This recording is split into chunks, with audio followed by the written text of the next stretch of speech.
Të nderuar teleshikues, përshëndetje. Unë jam Roland Çafoku dhe ky është emisioni Dekalog. Një nga emrat që më ka bërë shumë përshtypje në zgjedhjen e anëtarëve të Këshillit Kombëtar të Partisë Demokratike është Azem Hajdari. Azem Hajdari është djali i heroit të demokracisë Azem Hajdari, lideri i lëvizjes studentore 1990 dhe kryetari i parë i Partisë Demokratike. E theksoj këtë, kryetari i parë i Partisë Demokratike se gati nuk përmendet fare që ai nuk ishte vetëm themelues dhe drejtues i lëvizjes vjetore 90, por ishte kryetari i parë i Partisë Demokratike dhe kjo kalon ose domethënë në mënyrë të shumë të zbutur ose nuk përmendet fare.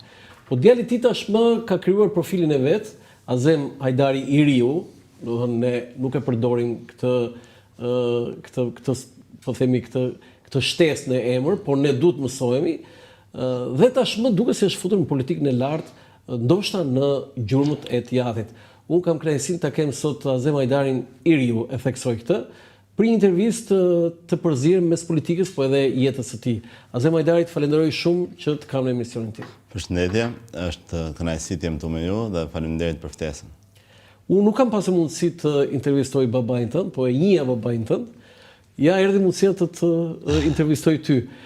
Si ishte kjo zgjedhja si antar i Këshillit Kombëtar të Partisë Demokratike? Atëherë, kjo ishte një zgjedhje, po themi krejt natyrale, duke qenë se si unë dhe vllaja apo modra ime, pra ne si fëmijët e Azem Hajdarit jemi rrit në gjirin e politikës, që në momentin që kur kemi lindur e deri moshë madhore, me historitë politike, me kohët e trazgjirave, me heroizmat e lëvizjes studentore. Dhe si pasojë e kësaj, dhe si pasojë e rrugës babait dhe amaneteve të tij, edhe ne angazhon sadopak moralisht të kontribuojmë sa është ajo mundësia jonë. Sa vota more? Nuk jam shumë i sigurt, sepse nuk e mbaj mend, domethënë çukur. E rëndësishme është që u zgjodhe. Tani, motra juaj ishte ajo që e startoi para, edhe për shkak të moshës është më e madhe se ju. Po duke sikur doli Rudina u fut Azemi në politikë. Jo tamam, nuk mund ta themi ashtu, sepse unë nuk mund të themi që ju e përmendet pak më parë që unë jam, po themi, implikuar në politikën e lartë tani. Nuk mund të themi që është situata aty.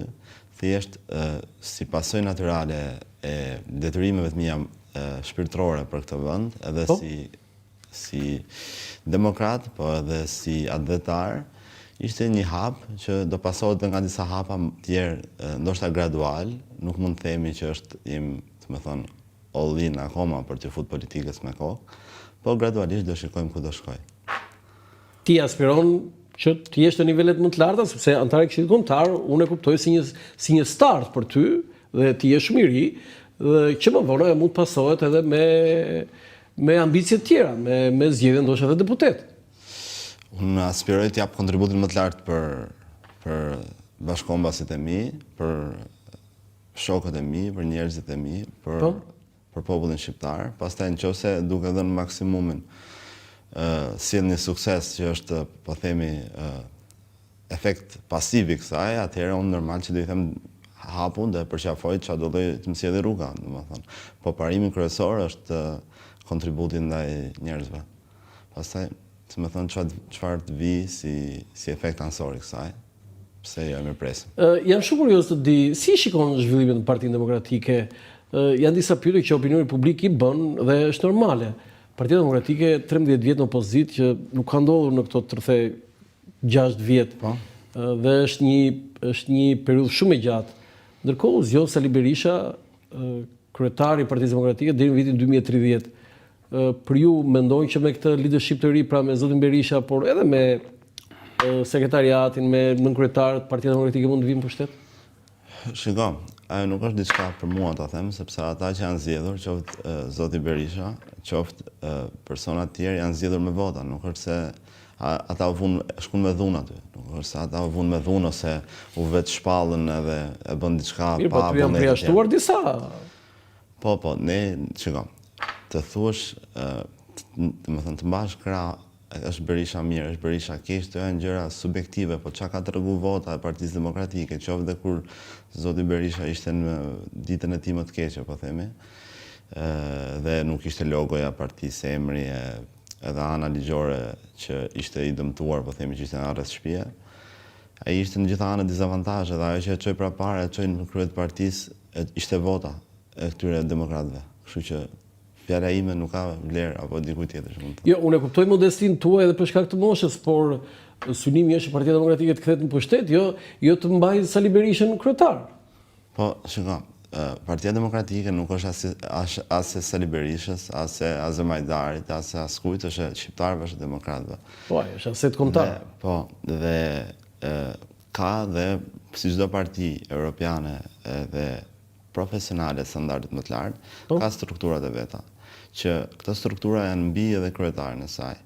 Dhe si efekt i kësaj, duke dhënë kontributin në rrugën politike dhe duke bërë ato qasje që duhet për të bërë projektin e dur ndaj popullit, që ata ta votojnë dhe ta dinë konkretisht se çfarë kjo parti ofron më mirë për ta, Partia Demokratike në një moment ose një tjetër do vinë në pushtet dhe kjo është, thashë edhe një herë, përtej çdo lideri. Nuk ka rëndësia do jetë Berisha, apo do jetë dikush tjetër, apo do jetë një tjetër.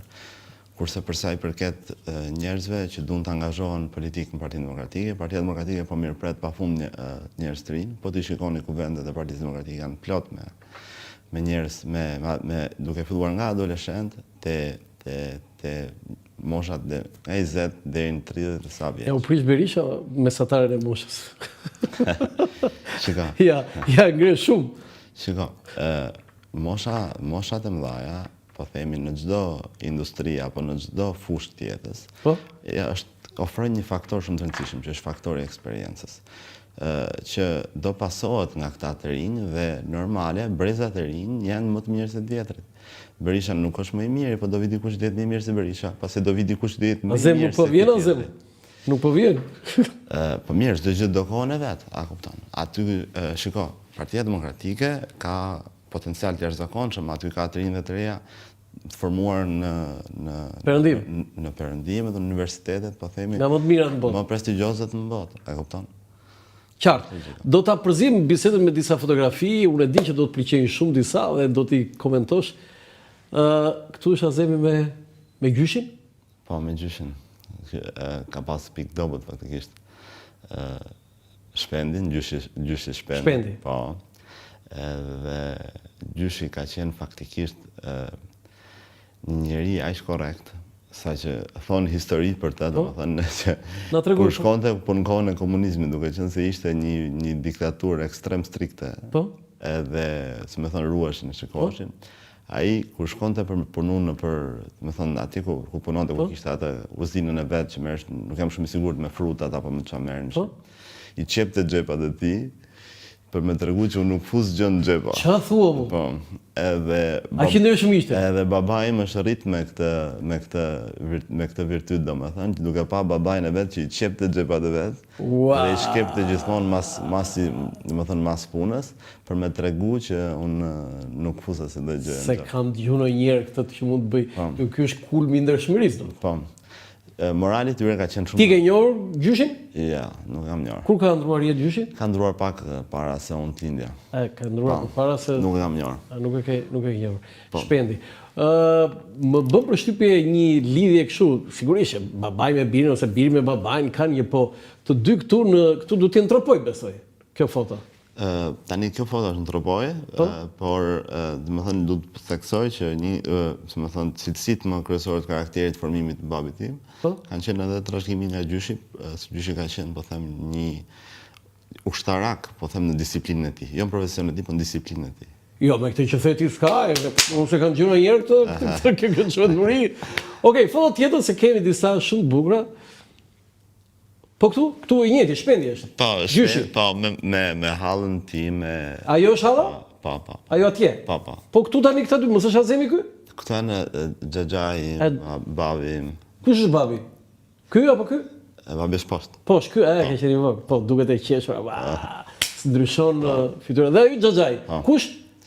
Është xhaxhai ma. Si quhet? Xhaxhai që rri këtu në Tiranë apo xhaxhai? Këtu në Tiranë. Këtu në Tiranë. Këtu ka përshtypje do të jenë në Tropoj o? Në Tropoj, patjetër që po, domethënë, ta kanë qenë super të bashkuar me njëri tjetrin. Halla me babin kanë qenë, domethënë, Halla haronte në herë që ishte motra dhe ishte... Si quaj Halla? Si quhet? Halla quhet Nuria. Nuria. Nuria Hajdari, po. Tani, kur është plagosur babai jot në parlament, të qarat e Hallës tënde, unë nuk e harroj. Halla, po them, haronte që ishte motra e tij dhe ishte femër, e mendonte veten si shok edhe si krah dhe si shtyllë e tij edhe kur kishte probleme, kudo që ai zinte Halla donte ti shkonte ti dilte me gjoks para se cilit problem. Se ishte më madhe.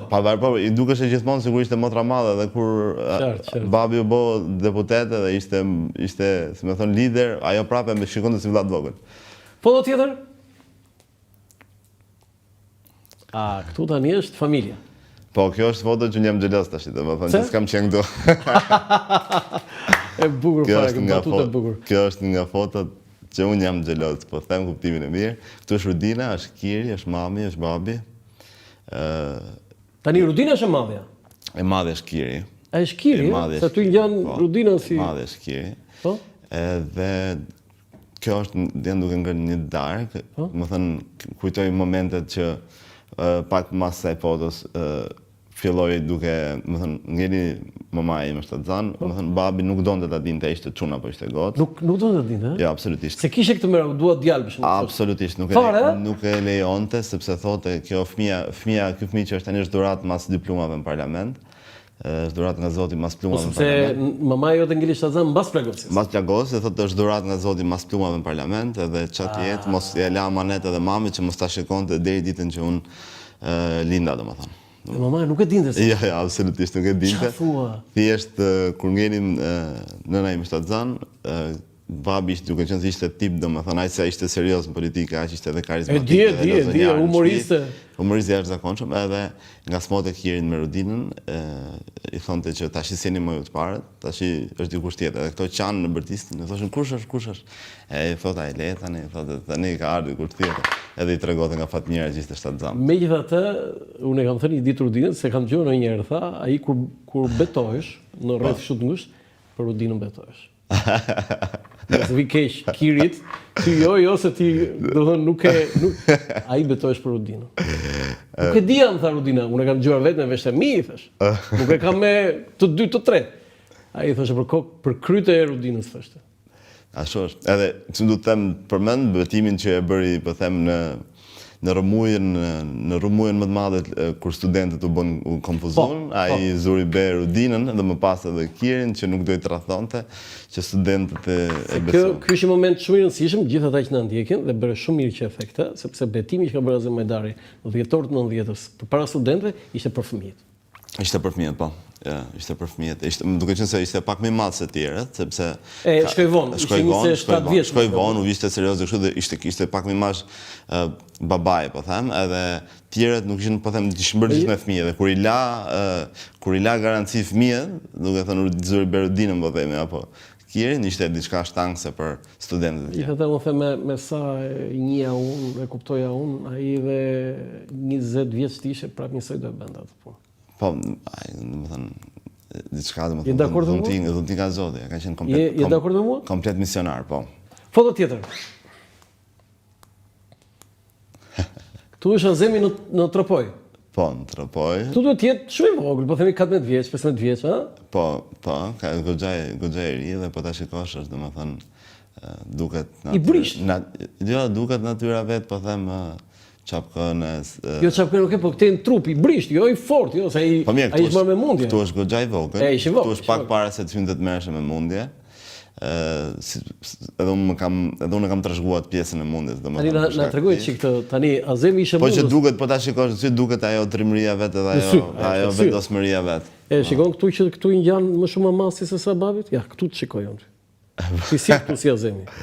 Të nxjerr foto tjetër të Fatmirit do të thotë. Unë ta thash i pari që më fuqin gjë më mas më shumë. Tani, na trego pak për veten tënde këtë që ke trashëguar Azemi si mundës. Azemi arriti ka bërë shumë fitore si mundës. Duke marrë parasysh këtë gjë, domethënë kishim te tema fundit që po them gjithë më thonë se një gjababi dhe duke si pasoj kësaj më thonë edhe ti e ke filluar mundin nga babi ose kështu. Faktikisht kur kur unë kam filluar mundjen, më thënë pothuajse nuk e dia fare që babi ka bërë mundje, se nuk i kishin fol në erë atë. Se mami e shmangta atë pjesë, nuk doja që të hyja në sportin e mundjes, se mendonte që ndoshta me vërtet fito disiplinë, po mund të bësh pak agresiv, mund të dëmtohesh, mund të Sa vjeç ishe? Më kam qenë mjaft i ri, domethënë, kam hyrë për të parë 13 vjeç, kam bërë deri 15, pastaj kam hyrë prapë në adoleshent 17-18 vjeç deri Me kë ekip? Fillim kam filluar me Partizanin në mundje klasike, kur ka qenë Partizani, pastaj u mbyll Partizani. Edhe tani jam me Tiranën me ekipin profesionist kombëtarës, domethënë. Për mundje gjithmonë. Po, për mundje. Çfarë mundje? Mundje lirë, pesha 97 kg. Ti je 97 kg? Po, unë jam më shumë tani, jam 105, po 105, po kur bëhet ndeshje të bie 97 kg. Po se janë ato të peshave. Tani, sa fitore ka arritur? Sa fitore ka arritur mundi? Unë kam arritur domethënë në vendin e dytë dhe tretë në Shqipëri, domethënë i bie me medalje bronzi dhe medalje argjendi, po themi, vend dytë dhe tretë kam dalë. Vendin e parë nuk kam dalë. Nuk e dal. Jo, po punoj fort që të dalë, duke qenë se kam dhënë angazhim. Kur e ke ndeshën të vi unë të ndjek si tifoz? Për momentin sa u mbyllën kampionatet, nuk mora dot pjesë për shkak të dëmtimit, kam marrë vetëm te kampionatet. Dëmtove stërvitje? Pataj problem me gjunjën, faktikisht në stërvitje, se ne bëjmë uzhej stërvitje. Po kur do të je përplasur të gjurin në tokë? Po, kur gjatë stërvitjes, por domethënë çdo kampionat tjetër kam marrë pjesë kombëtar, jo ndërkombëtar, se ndërkombëtar nuk kam marrë pjesë. E synon ndërkombëtar? Nuk e synoj sepse mendoj që kombëtar është mjaftueshëm, dhe mendoj që do e fitoj, pse duke qenë se kam dhe angazhime tjera të punës, edhe më pengojnë pak me kohën për me dhënë dedikimin e duhur.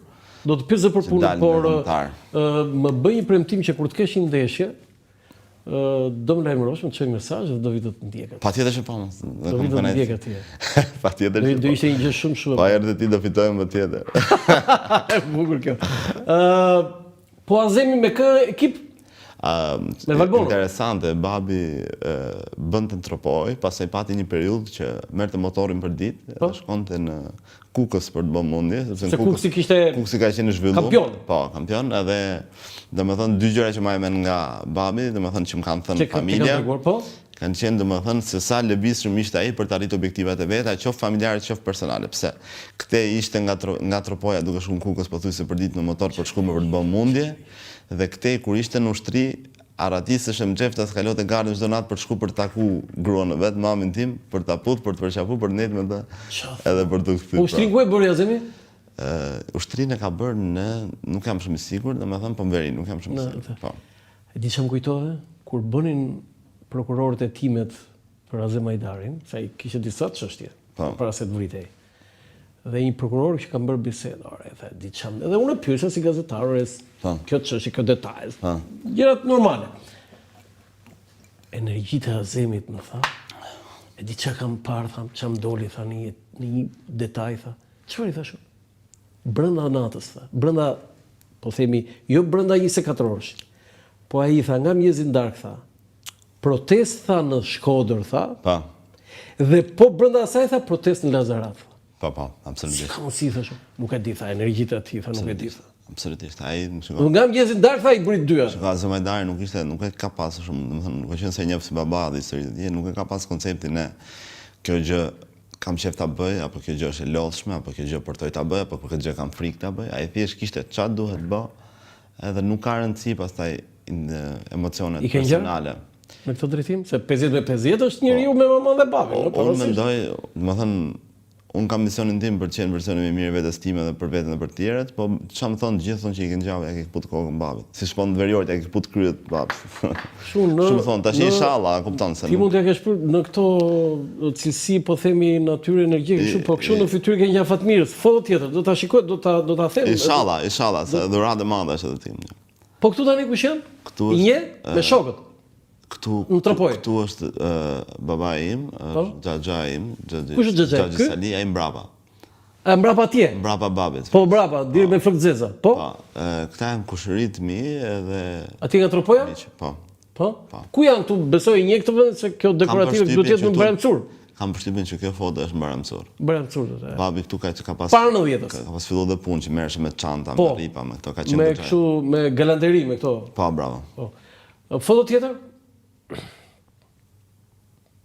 Tani fillon lëvizja e vjetorit. Mund ta shikosh këtu se ka rezolucion më të mirë, se sa aty nuk e u hapur. Tani, nga ajo që ty të kanë thënë, ore, si arriti se të marrin kështu një djalë nga një provincë, Nuk ishte nga Tirana. Tirana, do të thënë, okay, ishte tjetër gjë. Të vi të drejtoj nga Bremcuri, lëvizje më të madhe që dhe më të bukur që ka Shqipëria, që nga themelimi i shtetit shqiptar. Ta drejtoj një djalë i ardhur andej, do të thënë, po ta marrësh kështu se ti sot je lindur rritur në Tiranë dhe imagjino tani ty sot të vi ty një nga tropoja dhe të drejtoj ty sot? Ja, kështu është.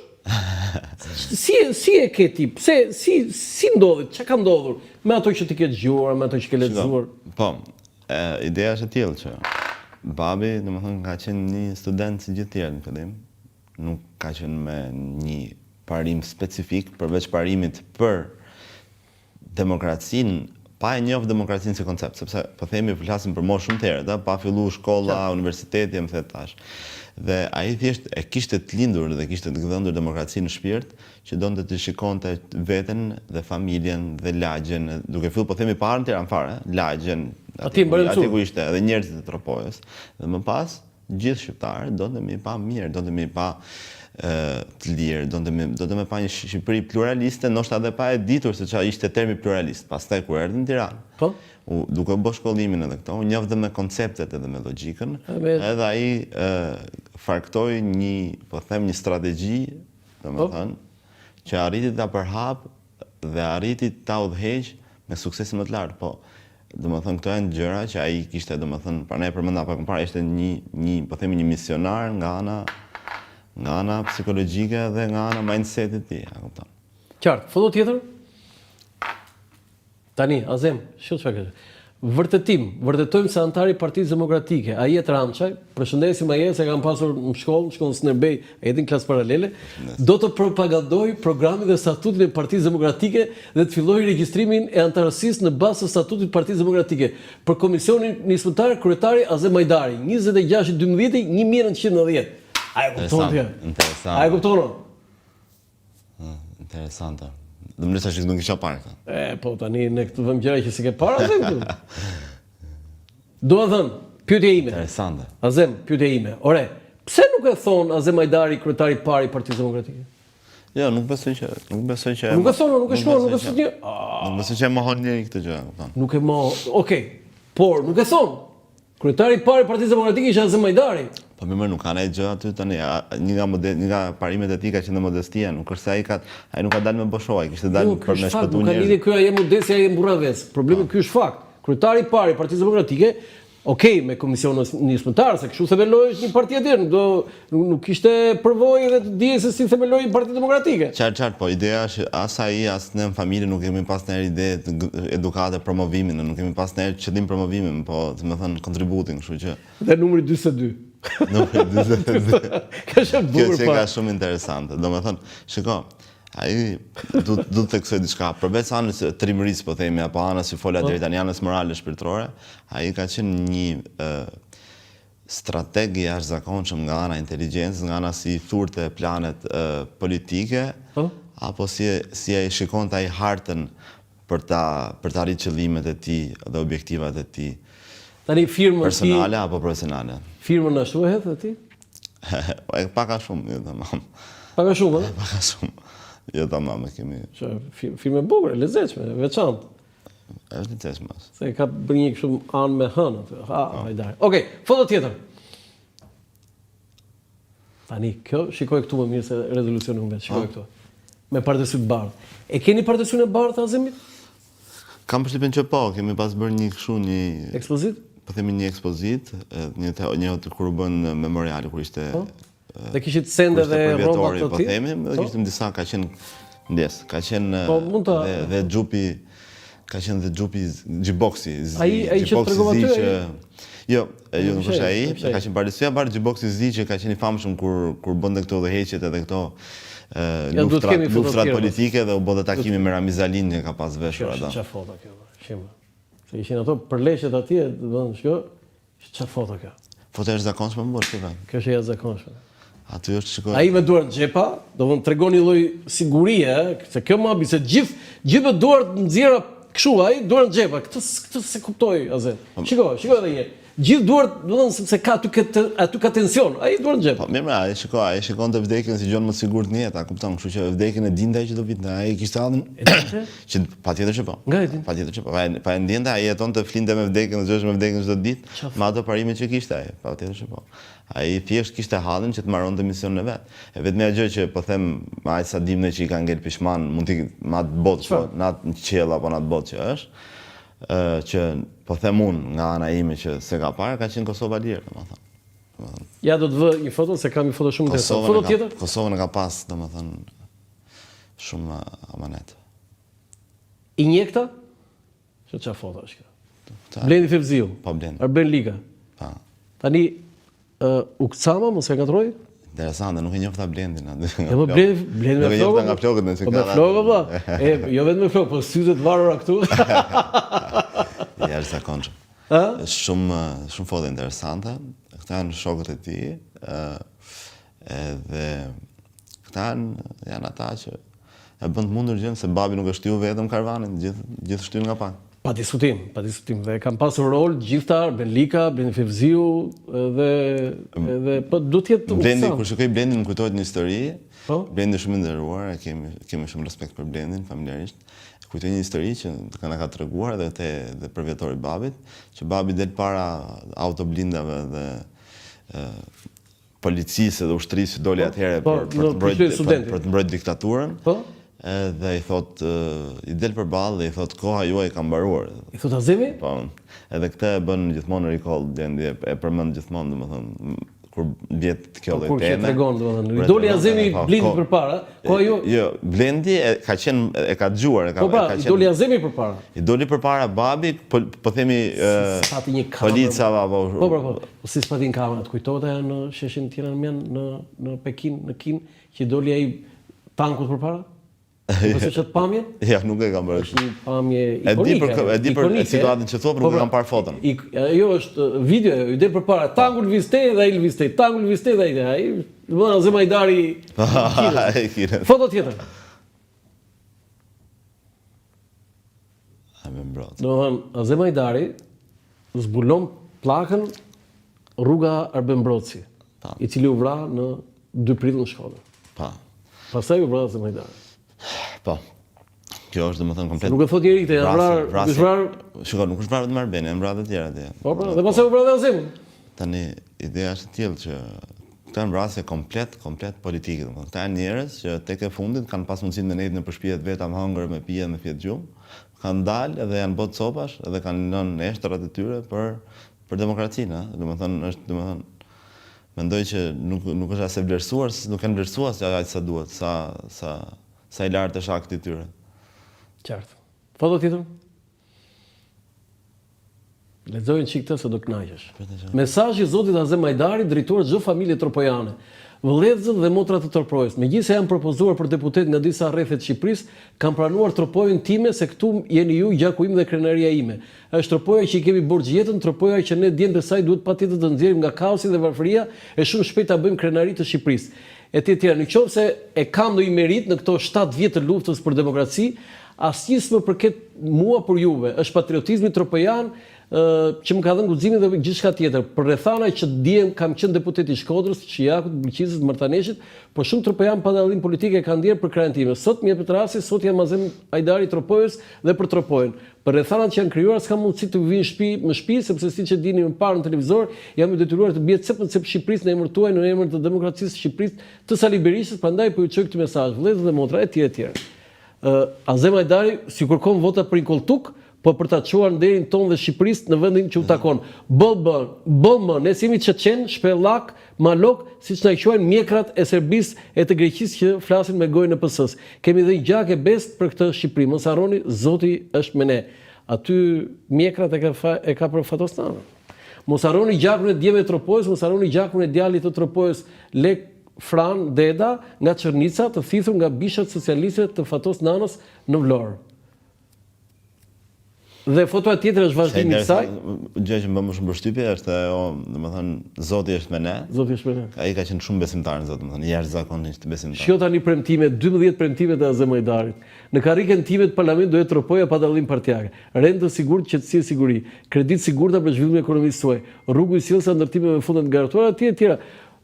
Azemajdari kur është fjalë për drejtat tuaja, gojën ja mbyll vetëm vdekja. 11.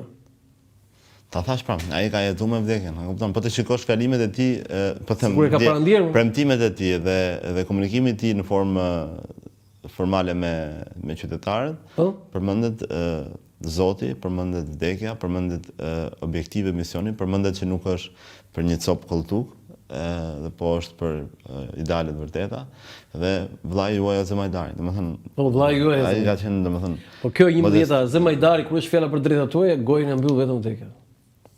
Edhe ashtu ndodhi. Dhe ashtu ndodhi. Fiks. Foto tjetër? U bë deputet në parlament. Fjalimet e tij ishin zjarr, nuk ishin fjalime. Kur u fut politik, filloi dushnosh, domethënë. Ka qenë goxham, ka qenë muskuloz, ka qenë kështu nga stërvitje. Kur u fut në politik, fillon duke ra pak flokët edhe filloi duke ushnosh. Domethënë. Jo pak flokë, po i ran shumë. Duke nga stresi, domethënë i përjetonte hallet e veta i letë të fundit. Edhe ka pasi parim, domethënë. Ka pasi parim që është goxha interesant. Ai duke qenë nga koha e trazirave dhe problemeve në atë kohë, ka qenë i rrethuar nga shumë bodyguard që kanë qenë vullnetarë. Atëherë nuk ka pas kështu kapitalizëm që pagushte security bodyguard. Kanë qenë njerëz trima vullnetarë që shoqëronin sepse rrezikohej jeta. Dhe çfarë ndodhte? Këta mund të ishin, më thënë, 8 veta, po them.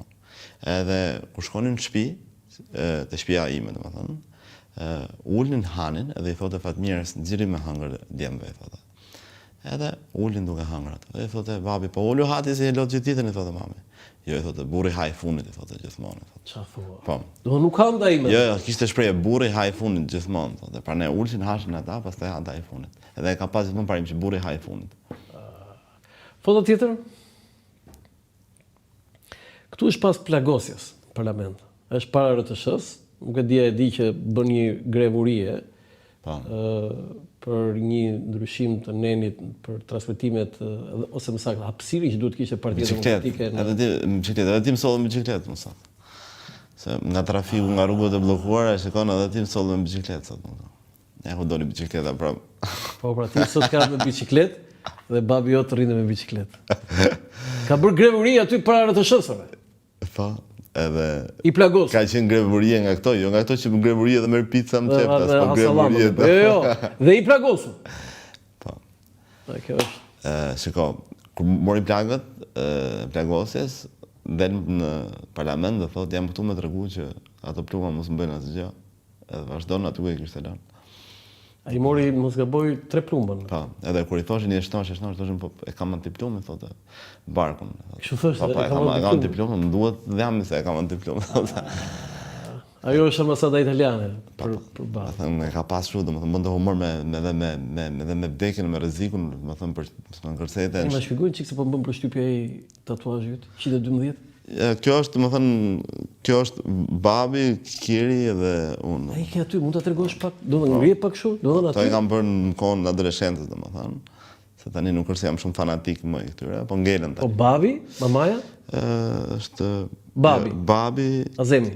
Po unë, që jam i vogël, edhe Kiri. Kiri. Po 112 ç'është? 112 është 11 mars 2 dhjetor. 11 mars është ditëlindja e babit, 2 dhjetor është ditëlindja ime. 11 dhe 2. Po, 11 mars, 2 dhjetor. Ditëlindje. Po, larta e pamje lart, çka ka? Këta janë pastaj kështu, domethënë, këta e kam bërë për mamën. A është mamja, mamaja? Po, për mamën kam bërë.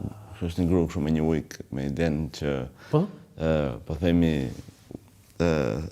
ka qenë goxha, ka qenë ulkojnë në kuptimin që ka rritë fëmijët vetëm dhe ka qenë goxha e fortë dhe trime. Po këta janë nuk i sugjeroj askujt që të bëj tatuazhe. Mendoj që janë veprime të nxituara të adoleshencës edhe nuk e çdo. Okej. Ke ku e tregon vende të tjera atë. Foto tjetër?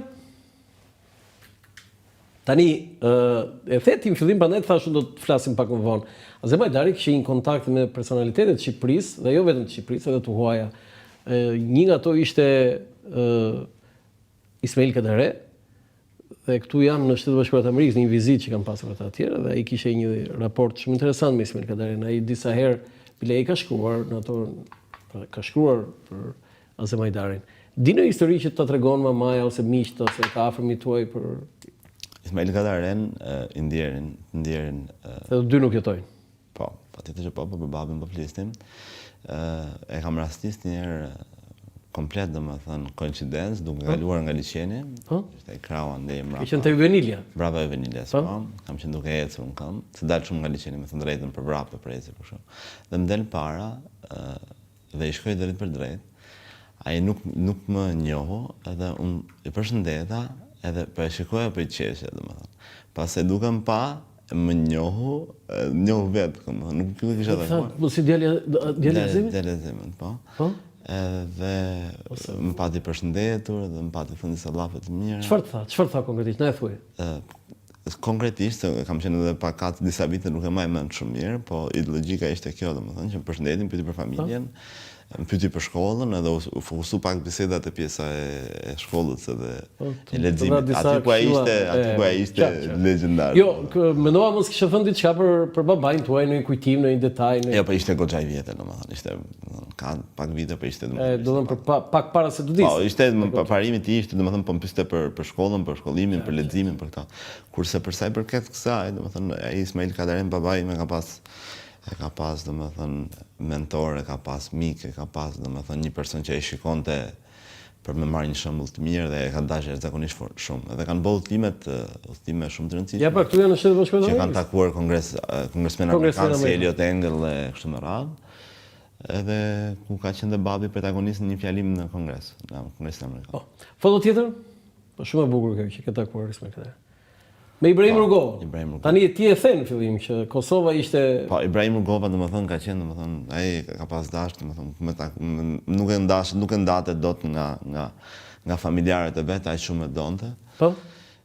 Ka pas amanet në kuptimin e domethënë tërheqjes shpirtërore që ka pas nga ai shembulli që ka pas. Tani duhet kujtojmë që Ibrahim Rugova ka qeverisë shtet edhe pse shteti ka qenë pa forca, po them të rregullta policore apo institucionale, kanë qenë, domethënë, edhe pse me institucione që kanë qenë jo në formën e vet më të mirë, ai ka qeverisi popull vetëm nga aura e tij dhe nga energjia e tij dhe nga leadershipi i tij që populli e donte dhe e dëgjonte dhe ai ishte lideri dhe ka qenë një person jashtëzakonisht demokratik.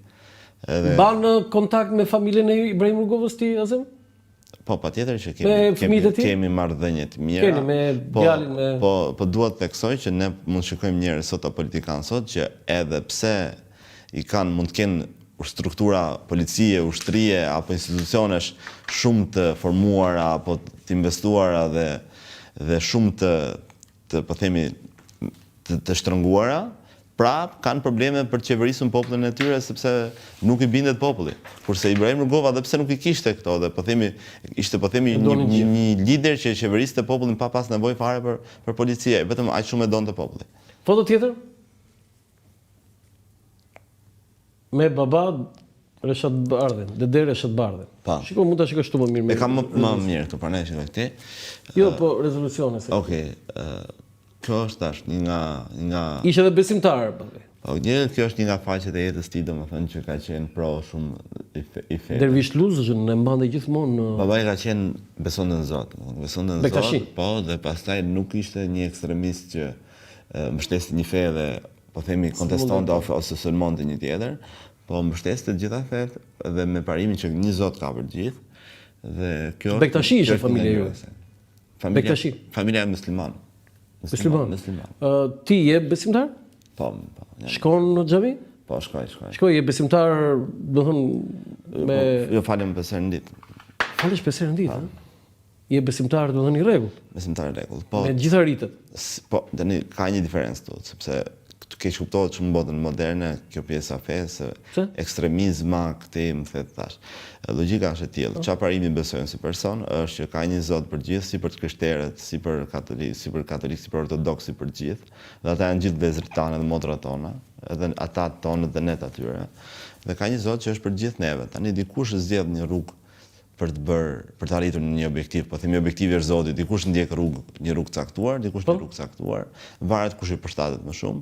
Unë kam zgjedhur të rrugë sepse ka pak disiplinë më strikte dhe më pëlqen disiplina. Çfarë të ndihmuar Po që besimin e rëndësishme për njerëzit është besojnë Zot. Kjo është e rëndësishme. Çfarë të ka ndihmuar ty Azem besimi në Zot dhe konkretisht feja muslimane? Çdo fe të ndihmon. Përveç feve që mund të jenë, po themi, sekte që janë demigruese. Po them, kur flasim për fet që janë konsoliduar gjithë botën, si feja muslimane, katolike, ortodokse e kështu me radhë, dua të theksoj që e rëndësishme është që është një Zot dhe njerëzit ta besojnë. Pse? Një person që është besimtar në Zot, edhe kur është vetëm, edhe kur është i vetmuar dhe nuk e shikon, nuk e dëgjon askush, është i privuar për të bërë një veprim, pra është i parandalon vetëm për të bërë një veprim të keq dhe është ka tendencën të bëjë një veprim të mirë, sepse mendon që është Ty të ka bërë besimin në Zot më të mirë? Dhe gjithashtu, duke qenë se njerëzit, duke qenë jetat shtynë për të kontribuar për veten të spari, pra për të punuar për veten të spari, feja dhe Zoti është ajo që ty të bën të mendosh dhe të kthesh dhe të po them të arsyetosh me veten apo të vrasë ndërgjegja që çfarë po bëj edhe për të tjerët. Mu personalisht më ka ndihmuar, po them, në mënyrë shumë absolute për shkak sepse kam marrë idenë që nuk duhet ta kesh parim, po them, lekun edhe të bësh të hysh në hak dikujt, nuk duhet të dëmtosh dikë, nuk duhet po themi të cënosh dikë, duhet të nga ajo që ti ke pak apo shumë, sikur dhe i qoftë edhe më i varfër, i cop mollo ta ketë, për shembull, duhet ta presë dhe ta japi atë, sepse Ti e bën këtë? Patjetër që po. Bën bamirësi? Patjetër që po, normal që po. Tani, duke marrë me sportin e mundjes, unë jam marrë vetë me këto sporte. Edhe bamirësia bamirësia vjen në forma ndryshme, nuk është vetëm të japësh lek. Për shembull, ti je një person shumë i shkolluar dhe formuar, bamirësia është edhe nga ti që tulesh me dikë dhe ti mësosh diçka. Tani unë di këto sportet e rënda, jam marrë vetë edhe për shkak të arsimimit që kam, duke qenë në shkollën SNP, këto sporte e rënda. Kështu tani do një çik fort bëjnë këto sporte, këto mundje, këto boks. Ti ç'a të ka shërbyer mundja? Të ka bërë ndonjëherë kështu që pritur se ai krau yt kështu, mashallah aty, mund ta friksoj dikë? Sportet e artit marciale, njerëzit që janë sportistë profesionistë në artit marciale, janë njerëzit më paqësor dhe njerëzit që është më e vështirë që t'implikohen në një sherr apo në një Tani mos më thoj që si e zënë ndonjëherë në jetën tënde tani. Nuk e përlesh ndonjëherë në jetën tënde. Po jam në adoleshencë shumë. Në adoleshencë. Nuk ashtu, sepse kur je sportist profesionist, ti e di që nëse do bësh një përleshje me dikë, ti je duke luajtur me hile, sepse ti e ke profesion atë punë, dhe normal që do i bësh i dëm që do pendohesh, a kupton. Kështu që sporti që na ka mësuar në trajneri gjithmonë që trajnerët tonë, i përshëndesim, janë nga standardet më të larta. Do të përmendosh ndonjë emër që je i detyrohesh? Mund të thuash. Duke filluar nga Sejt Prizreni te Leonard Çakmashi, te Ermal. Sejt Prizrenin e ke profesorin tënd, ëh? Ermal, kampionin. Sejti dhe Leonardi. Janë 3 sportistë elitar që parimin më kryesor që na kanë dhënë në tapet, kanë thënë atë që bënin tapet, mos e bëni jashtë tapeti. I fortë. Jo, problemi është kur bie ndonjëri në qafë ty, bie në qafë, çai thotë që unë hajde në tapet? Po jo mos ta bie kush në qafë. Si bie njëri në qafë, bukur kjo. Foto tjetër, batutë e bukur kjo. Tani një personalitet tjetër që kishte një marrëdhënie të veçantë, Azem Hajdari, ishte edhe me Alfred Misiu. Alfredi vinte çdo vit 2 herë, 3 herë në vit të shtëpia. Kur ishte edhe president. Se këtu s'është president. Kur ishte president. Se presidenti u bë 2001. Ka qenë një rutinë që unë kam qenë fëmijë dhe e masha mend, domethënë dhe vinte presidenti. Si mirazhe. Ka qenë Alfred Misiu dhe Beri doktori, që vinte doktori para, pastaj Alfredi mrapa. Edhe majme që ka qenë goxha i gjatë si personazh, edhe gjithmonë ulsha, domethënë afër tij, kupton, më dukte gjigant, po që ka qenë një person, domethënë jashtëzakonshëm, domethënë, edhe kur e kam taku vite më mrapa, që ishte goxha më presidenti më i mirë që ka pasur, goxha më i vjetër, po them, edhe i thyer në moshën e tij, jashtëzakonisht, domethënë, i kthjellët, i saktë, i përqendruar, shumë e drejtë është, shumë e saktë është kjo Azem që thotë. Nuk e di, domethënë një njeri I rrallë, domethënë, edhe goxha diplomate, domethënë. Dhe bravo për fjalët që nxorën nga goja. Bravo për presidentin Alfred Masiu. Dhe ka qenë kështu që duke qenë dhe me misi me babain tënd, kjo e shton këtë. Foto tjetër.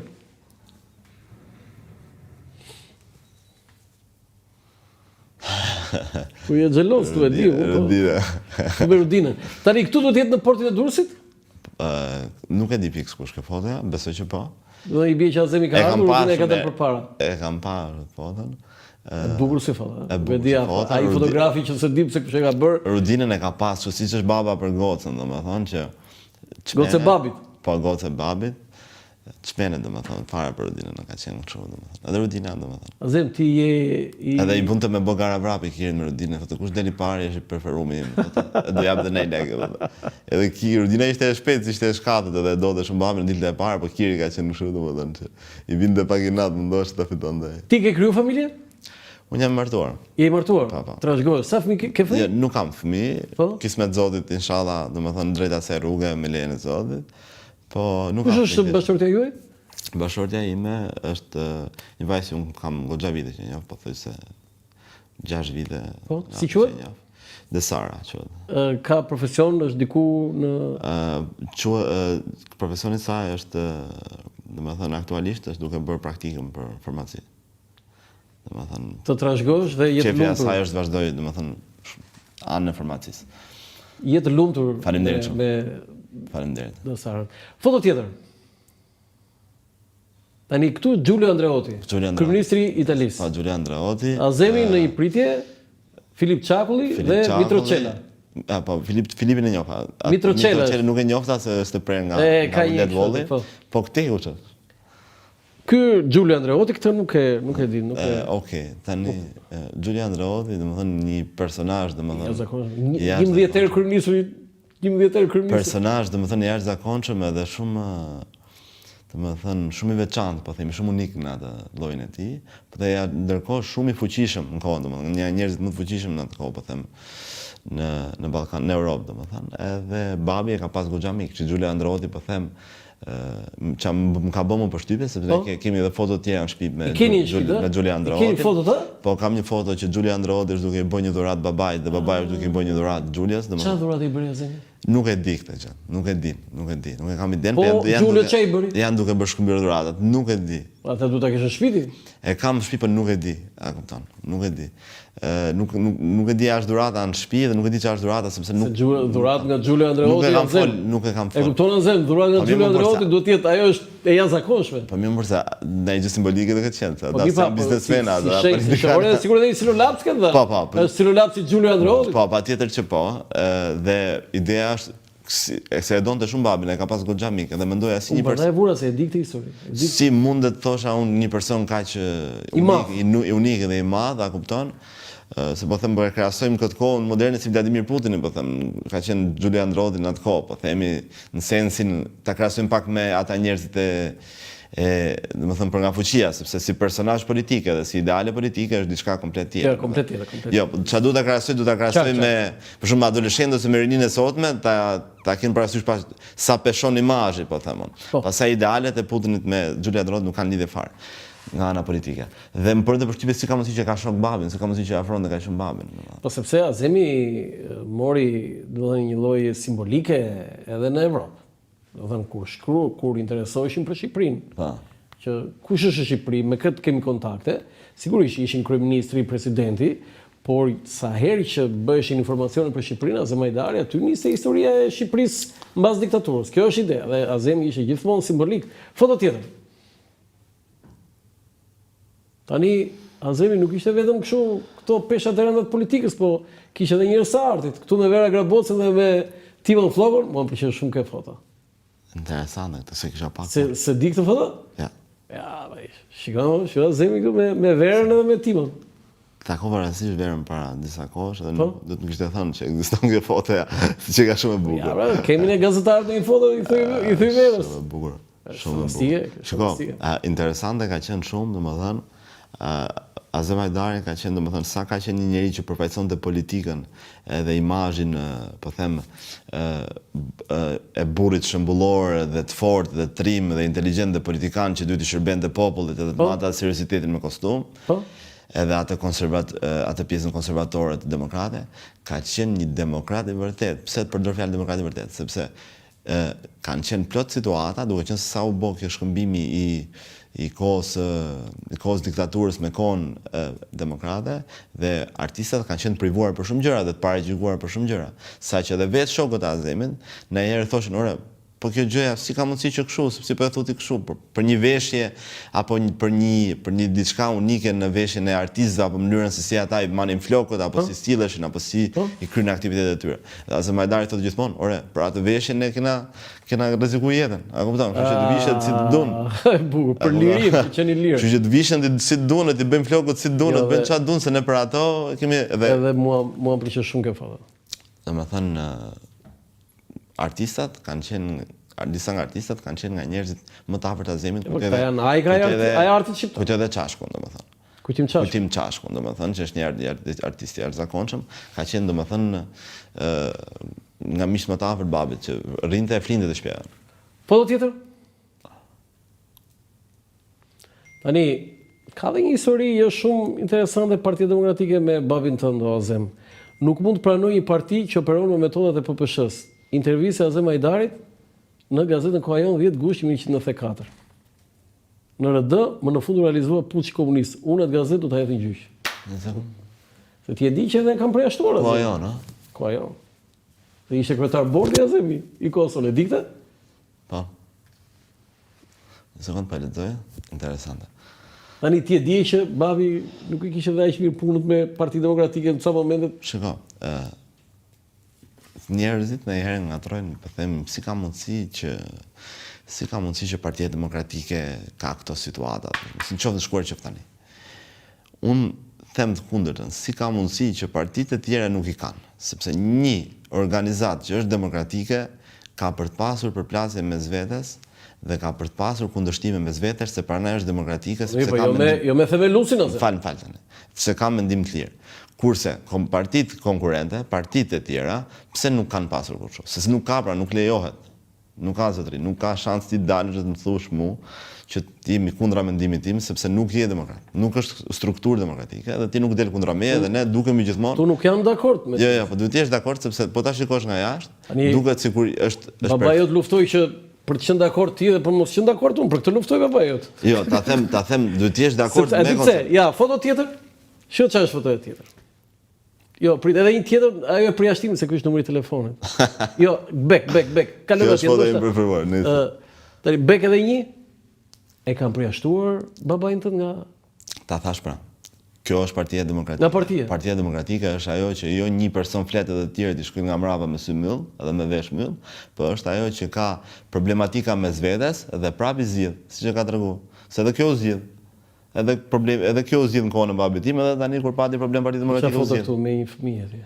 Kush është fëmia se ke ide? Se kam ide, nuk e kam ide. Do të jetë këto takime kështu rutinë. Nuk kam ide, nuk e di. Një nga takimet se ai, domethënë, sa foto bukur. Për çfarë foto u puthe me njerëz, domethënë kështu. Okej. Foto tjetër? Shiko tani. 038 20 30 056. Ne gazetarët e kishim tërë këtë numër, se ka qenë kjo që kemi ne AMC-ja. Ishte 038 atëre. Se di këto. Po. Nuk e ke 068, pastaj u bë 6. Ka qenë 038 AMC-ja. Ky është numri i Azem Hajdarit. Numri i shtëpisë. Po. Edhe dy numra, domethënë, dhe 042 prefiksi i Tiranës. Dhe numri i Azem. Kush e ka numrin sot? Nuk besoj që ekzistojnë më këto tani. Ora numrin 068 20 30 056. Kush e ka? Po e ke. Ja, 038. Atje. Po ku ka më numër apo për 68 pra, për 68. Kush e ka? Nuk e kam, nuk besoj që është më. Shikoj që sa e bukur kjo. Shumë interesante. Numri fiks është ajo atje, 25923. Po çfarë është kjo tani? Kjo është ka tip kështu numëratore apo çfarë? Po, ishte një kështu numërator dhe ishin emrat e X person. Po, dhe kjo unë kisha 0 që në atë kohë kur kishte babi jot, se babi jot ka pas celular nga të parët në Shqipëri. Kishte për shembull Sali Berisha, Aleksandër Meksi, kryeministër, babi jot kur dolën në mos gaboj në the 5, në the 6, në AMC-ja. Edhe kishte celular nga të parë Azemi në Shqipëri. Nuk ku kishte celular përpara. Dhe ky ishte numri se ndroi ndonjëherë. Ai për gazetën vdiste fare, domethënë. Gazetën e ka pas pasion. Siç kena në pasion me lut bilardë, sot e ka pas pasion me gazetë. Domethënë donte të ishte informuar dhe për gjërat që më detaje, edhe pse domethënë ndoshta mund të ishin më zytësore, ai donte t'i dinte. Rrinte pa gjumë, lexonte gazetën atë nesër me sparë. Foto tjetër. Azem, këta ishin shokët duke këtu ka Kjo është foto e preferuar. Pse? Se di pra, nuk e di ka një. Kush janë këta? Ato nuk e dalloj dot. Shokët e ti. Shokët e vet janë, po Mos është ky Neza? po, kam përshtypjen që po. Vërtet, ë? Duket se po. Po, ky? Nuk e, domethënë e kam diskutuar një këtë foto me njerëz familje. Ta sikur kanë luajtur kalçeto kam përshtypjen. Nga që janë të ri dhe kanë ndryshuar dhe. Po më pëlqen shumë si foto, po ta shikosh Ja rinore. është shumë rinore, shumë solare, shumë natyrale, babi mbusjesh me ato me tuta të shkurtra, domethënë. Po aty edhe Silver Bullet, të rëbollet, po. plumbi i argjend. Plumbi i argjend. Kjo është e preferuar foto. Dhe me tuta të shkurtra se ti s'para. Po, gjithë, po sikur kanë luajtur futboll kam përshtypjen, kalçeto ndoshta. Kështu kam Me cigare në dorë. Edhe cigare në dorë. Edhe orën në dorë. Edhe orën në dorë. Kjo është e bukur. Foto tjetër? Tani erdhi momenti më i rëndë. Domethënë, ajo ngjarje ndodhi ditën e shtunë, kjo është Gazeta Koha Jon e ditës tjetër, pra ditës diel. Azem, ta kanë treguar fije për pesë si ka ndodhur? Ajo, fije për pesë ka ndodhur, domethënë nuk e din asnjëri që ta di unë nëse ne tjetër, sepse ajo është vrasje politike. Edhe duke qenë Se politike, politike çfarë thon? Kush e vrau politikisht? Po mirë, po të kishte qenë futbollist ai nuk i kishte vrarë njëri e burra, kupton? Apo të kishte qenë normal që është vrasje politike. A kupton? Jo, e di pse them këtë, se unë kam intervistuar Siri Frigard, prokurore norvegjeze. E vetme intervistë që dhënë ajo. Dhe më ka thënë që nuk ishte vrasje politike, për motive politike. Absolutisht, asaj është vrasje për motive politike, sepse nëse ai do kishte qenë po jo, kush, cili politikan donte vrasjen e Azemajt? Jo, shikoj, vrasje politike nuk do të thotë që ky politikan ka vrasje politike, ka interesa kombëtare dhe ndërkombëtare, ka dhe domethënë po them ndërhyrje nga struktura të tjera nga jashtë Shqipërisë. Tani si ti e di kush e ka vrarë babin tënd? Ta thash, nuk besoj që është çështje që e ka vrarë Filani ose e ka vrarë kështu. Është vrarë për arsye politike, siç e përmenda më parë. Nëse do kishte qenë sportist, elektricist, zdrukthar, artist, shëndetësika, nuk do ishte vrarë, do ishte gjallë. Është vrarë se ka qenë politikan. Edhe nuk është se është vrarë rastësisht që ashtu, po ai ka pas 3 atentate, ishte i gatshëm të kishte edhe 10 tjera, e priste plumbin me krah hapur, e dinte për shkak të profesionit të tij, e kupton. Ty të ka shkuar në mendje për akmarrje? Po jo, nuk ta thash edhe herë, po ishte nuk zotit akmarrje, nuk duhet të jetë fare kështu, e kupton. Do të thonë fala asaj që ti edhe besimtar nuk e shkon përmend këtë. Shikoj që ta akmerresh ndaj dikujt, e para punës do ta akmerresh ndaj individi. E para, që prap nuk është e sugjeruar sepse ai që ndjek rrugën e Zotit, do ja lë akmarrjen e Zotit, sepse nuk duhet, sepse ai që vjedh hajdutin bëhet hajdut vet, e kupton. Kështu që kurse për sa i përket situatës time me babin tim, ai nuk është se ka qenë një, ta thash, individ. Le, domethënë këto diskutimet, domethënë levat që janë lëvizje kështu. Po them parimin në të vërtetë, backgroundin në të vërtetë ka qenë vrasje politike që nuk është nga individ, por nga struktura të ndryshme brenda dhe jashtë vendit. Sa vjet që ishe me koshiencë që ti e kërkove babin dhe të thanë që kështu ka ndodhur? Tani, unë e shikoja nëpër foton nëpër shtëpi edhe pyesja mamin, domethënë Fatmirën, edhe më thonte që është në punë, thonë, është jashtë shtetit. Është jashtë shtetit, është në punë, po. Pastaj rastisht më ka thënë një shok në Kopësht që kështu ta. Sa vjeç ishe? 5 vjeç, 4 vjeç? Diçka e tillë. Po? Ta kanë vrarë. Ai e shoku i Kopshtit ma. Ai të tha që papa im. Ai të tha që ta kanë vrarë. Dhe fillova tu çajte, tu tretoj. Qave, Pa Fatmirë, pastaj mami u tensionu pak se fillova unë çem ke rrejtë të më bëj kështu.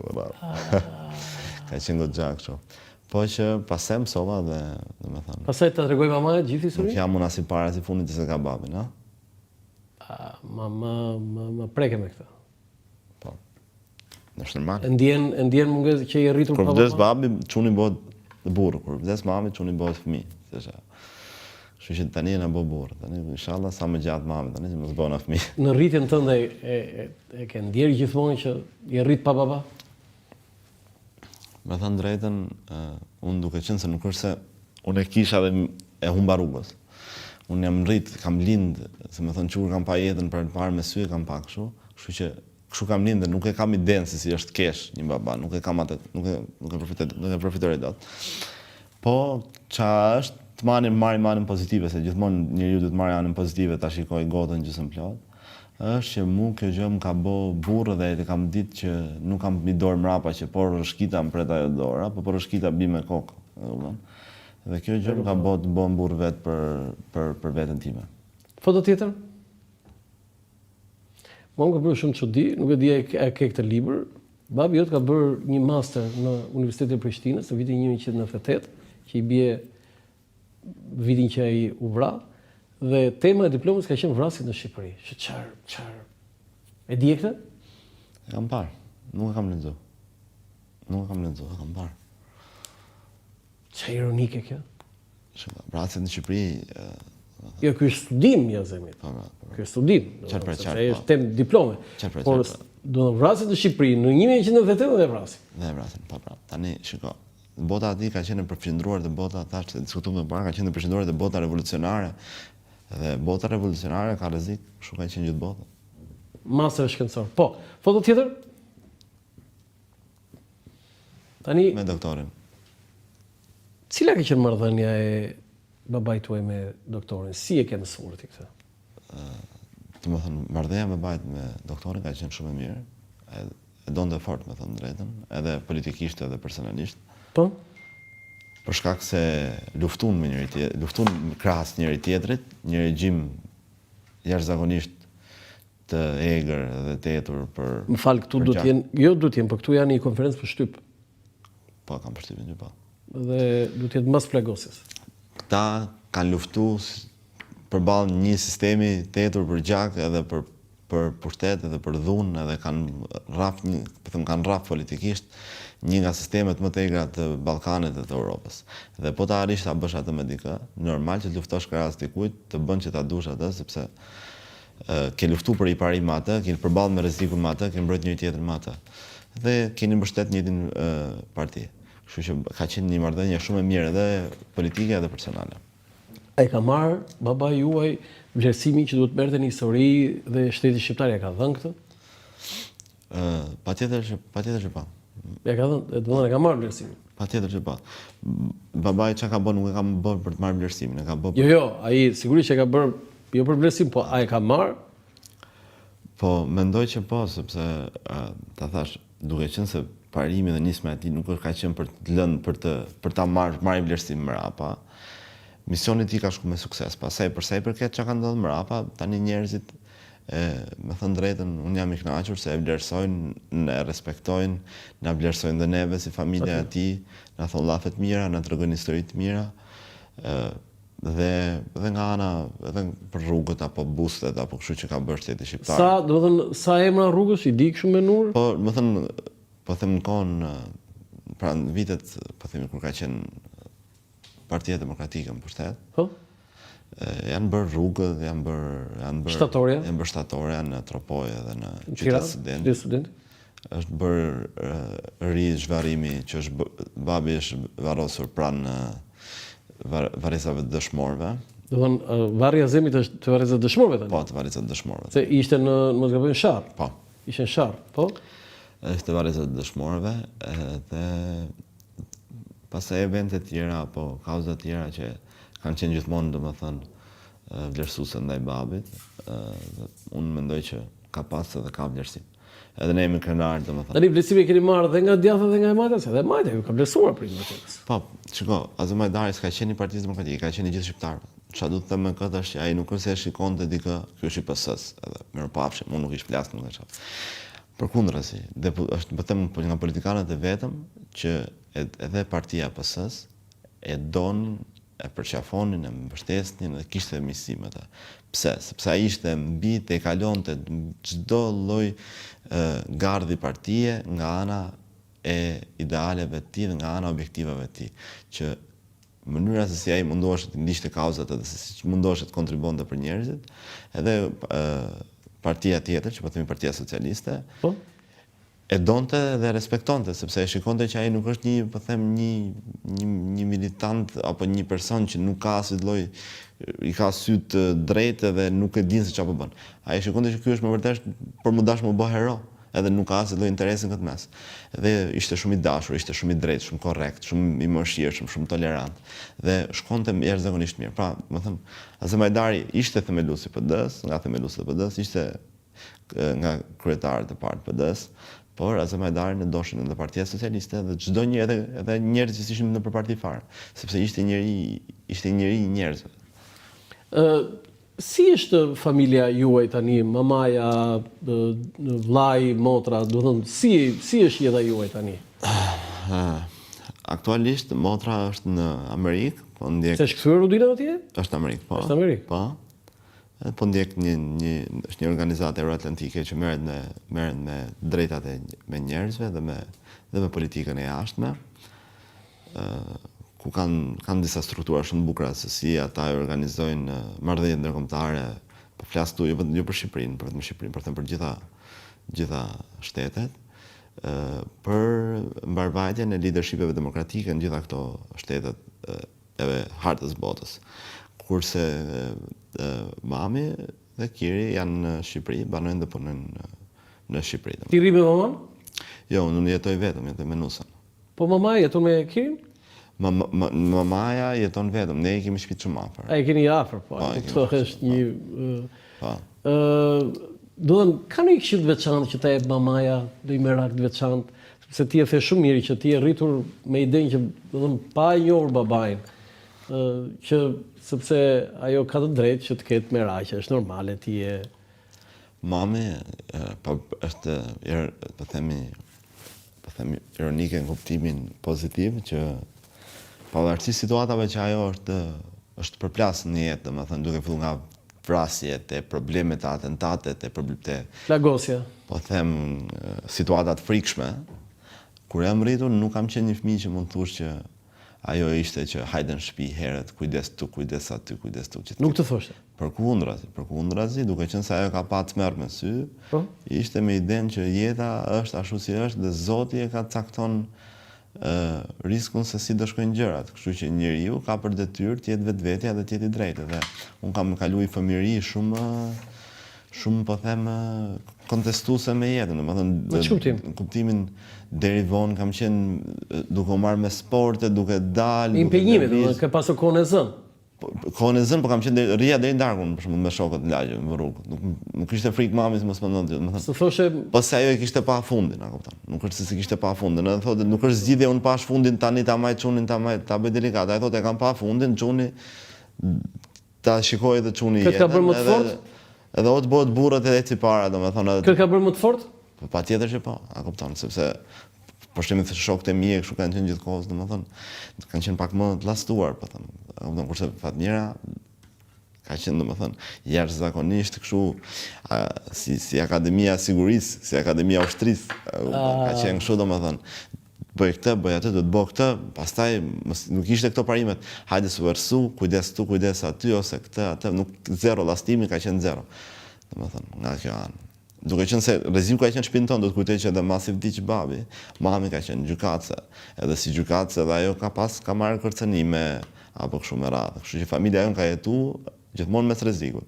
Dhe nuk ka qenë zgjidhja mu fshef edhe mu trem edhe mu lu, po ka qenë me dal para një jetë edhe me çaf në rrugën e drejtë. Tani jemi në fund të kësaj interviste, po unë do doja një gjë të tillë. Azem, çfarë do doje ti të kishe cilësi nga babi juaj?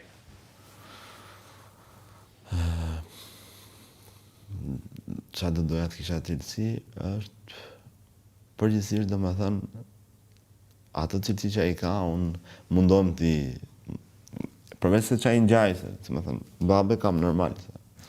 Ngjaj, mundohem ti ndjek, domethënë mundohem ti servis.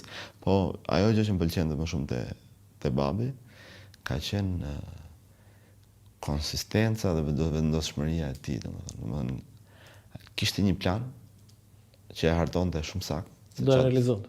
Dhe e realizonte me punë çdo ditë, edhe ishte me parimin që çdo ditë, domethënë, si thonë amerikanët, the only easy day was yesterday. Pra, vetëm ditë e lehtë ishte e djeshme.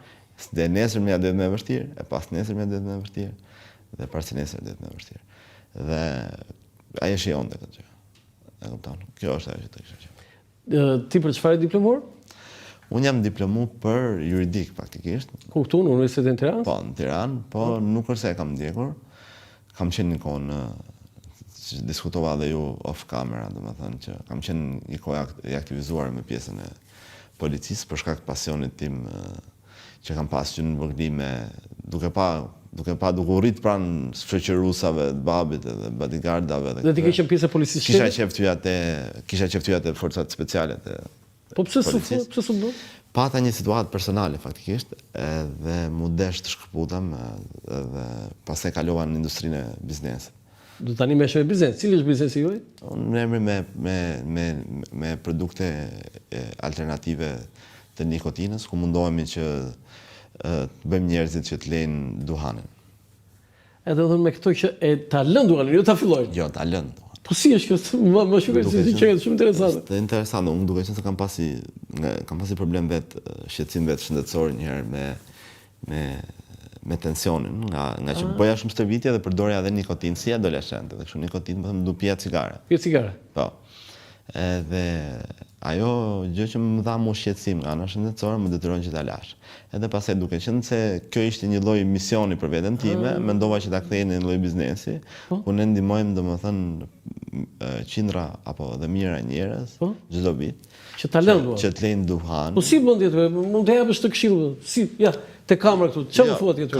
Ka produkte të ndryshme. Ka produkte për të lënë? Ka produkte të ndryshme. Që janë si kështu ca karamele, ca gjëra kështu? Ka produkte të ndryshme, janë nga më të ndryshme.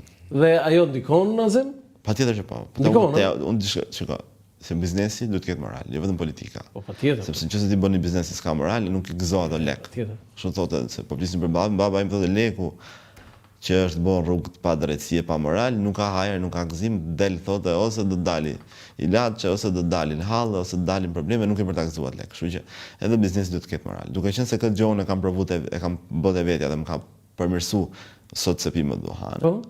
Mundohemi që këtë lloj nisme që është ta bësh të tjerët. Për e mirë për të tjerët, ta bëjmë edhe për të tjerët, edhe pse jo të jetë edhe në formë biznesi. Po shumë mirë. Që është shumë interesant. Sa veta ti ke ndihmuar që i ke heq nga duan? Nuk e di sa veta, tani po një shifër afërsisht. Një shifër afërsisht. Mund mendoj të mund të jenë 20.000 veta ndoshta. 20.000 veta? 15.000 veta. Po ti që misionar më vetëm ose? Ka diçka, shikoj, nuk është se këta njerëz, se këta statistikat tona nuk është janë statistikat e Instatit që dimë ne. Jo, këto janë po janë statistika që studime të brendshme. Po shikoj çanot, nuk është se këta 10.000 veta apo 15.000 veta janë që thuk pinë mua si duan. Disa prej këtyre mund të jenë që pinin 2 paketa. Ja tani e kanë zgjuar. Tani po merrem dhe Djem dhe vajza besoj. Edhe vajza. Djem vajza burrë gra, domethënë. Po edhe duhet flas se vajza femër gra. Tani po merrem edhe me diçka tjetër, praktikisht që me kafeinën alternative, domethënë, një mënyrë për të zgjidhur edhe kafeinën alternative. Edhe kjo është diçka që kam pas vetë shqetësim se kur lash duanin lash edhe kafen, sepse kafja gjithashtu domethënë e ngarkon pak pulsin edhe tensionin. Patjetër. Po ta shikosh njerëz. E ke lënë kafen? Po, njerëzit. Unë kam ja 7 vjet që kam lënë kafen atë. Njerëzit e lash vet. Po, domethënë njerëzit që kanë probleme me tension apo shu kanë atë shqetësim nga kafja dhe po merremi edhe me kafeinën alternative që të ofrojmë një komunitet sa më të shëndetshëm. Edhe pse jo, punojmë edhe me këtë punë. Ja që përveç se historisë jetës tënde, bëmë edhe këtë bisedë për këtë që është shumë interesante, edhe kjo biznes. Shiko, politikani është mirë të bëjë biznes. Se po s'bëri. Politikanët do të bëjnë biznes. Po pse? Se këtu keq kuptonin. Se imagjinoj do të Berisha nuk të bëjë biznes për shembull. Shiko, Berisha ka pas, shiko, ç'ndodh. Politikani them kur do të bëjë një biznes, nuk do të them do të jetë biznesmen. Ose duhet të bëjë një biznes ku ai duhet të jetë biznesmen vet, ose duhet të jetë pjesë e një biznesi apo një lloj pune. Për shembull Berisha ka qenë doktor.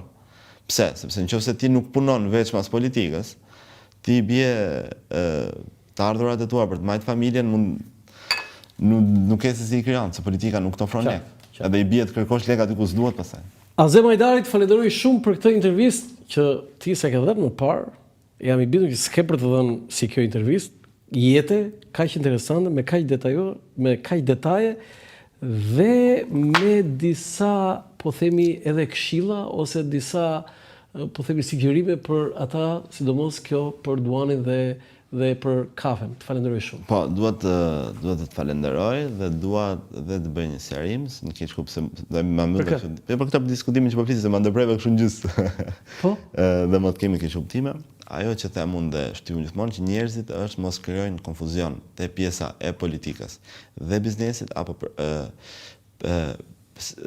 po themi profesionit personal, sepse nuk është e thënë që ti je politikan dhe ti do shtysh profesionin tënd personal para duke pas një pushtet më tepër apo duke shtysh biznesin tënd para duke pas një duke pas një pushtet më tepër. Koncepti amerikan kur thonë to doing my business, to doing business, ata thonë mund t'jesh mjek, mund t'jesh gazetar, mund t'jesh logjika është njeriu duhet formohet me një punë që të marrë familjen e vet dhe pastaj rrugës punoj për të bërë politikan. Sepse nëse ti shumë i qartë ose mos e ke nëse ti punon për të bërë politikan dhe s'ke një biznes ose s'punon diku, do të thotë që ti do fillosh të kërkosh lekë në politikë, se fëmia dhe gruaja dhe njerëzit tu duhet të marrësh në bukë. Kështu që secili do të ketë i profesion, pastaj kur ti bëhesh deputet apo ti bën një pozitë institucionale, ke rrogën, aty pastaj nuk ke nevojë. E kuptoj, je i qartë. Të falenderoj shumë. Të falenderoj shumë, ishte kënaqësi për mua dhe i mbulum gjitha temat. Po. Dhe të uroj sukses edhe në politikë. Faleminderit, edhe juve uroj suksese në punën tuaj. Publicitet nga Oro Lançafoku, mirupafshim. Për herë të parë në Shqipëri dhe Evropë, përmes aplikacionit i reja, zhvilluar nga Akinvest, mund të dërgoni para me MoneyGram në të gjithë botën, direkt në telefoni juaj. Dhe kjo do të kushtojë sa gjysmën e komisionit që do të paguanit nëse ju do të shkonit në çdo sportel. Mjafton të shkarkoni aplikacionin e reja për Android dhe iPhone, të regjistroheni si klient dhe menjëherë do të dërgoni para në të gjithë botën, me MoneyGram vetëm me gjysmën e komisionit. Bëj zgjedhjen e zgjuar, dërgo para me MoneyGram në aplikacionin e reja.